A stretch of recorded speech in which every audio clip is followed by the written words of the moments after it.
Weather from where you live. Well, a fine evening is underway in our neck of the woods. However, I'm expecting a cluster of storms to form right here in Kansas and northwest Missouri here in the next few hours as a warm front begins to lift off to the northeast here. And this cluster of storms will continue to move northeast overnight and will kind of begin to move into our area by early tomorrow morning. So a few scattered thunderstorms in the morning as the warm front goes through. Then in the afternoon, as the big storm system, which is here, dives off to the southeast and east and drags a strong cold front through, that's when some of the severe storms could really get going. And this front will bring much colder air in. We've had up to a foot of snow today, South Dakota, North Dakota, Wyoming, and Montana.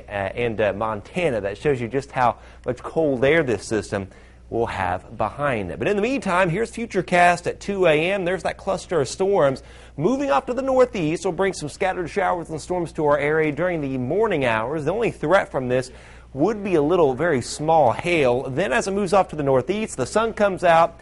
It gets windy, warm, and humid for the early afternoon. And the strong cold front and strong area low pressure will approach. And I am expecting the supercell thunderstorms to initiate likely near I-57 early in the afternoon, represented by this kind of orange dotted line. I've got it penciled in there because I'm not really agreeing with Futurecast timing of the storms, which they have much later. Then this will kind of gel into a couple of clusters of supercell storms with a large hail isolated tornado and downburst threat in our area by mid-afternoon.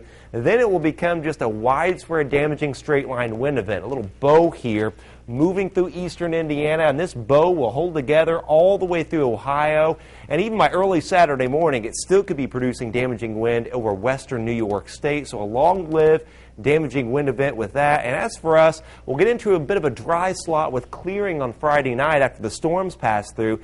Then the low gray clouds spinning from the northwest, and Saturday looking windy, rather cold, if you will. Temperatures 55 to 60 degrees, perhaps a sprinkle or two with nothing more than a few peeps of sunshine developing. Then Saturday night, a freeze over our northern counties, Rochester, Winamac, Morocco, even up here towards Wheatfield. It could be as low as 31 degrees, 33 Monticello and Burlington, 34 Lafayette to Frankfort, and 35 at Crawfordsville. So certainly sharply colder weather is on the way. Notice tomorrow that 80-degree high with the storm potential, 57 though only on Saturday, 62 Sunday.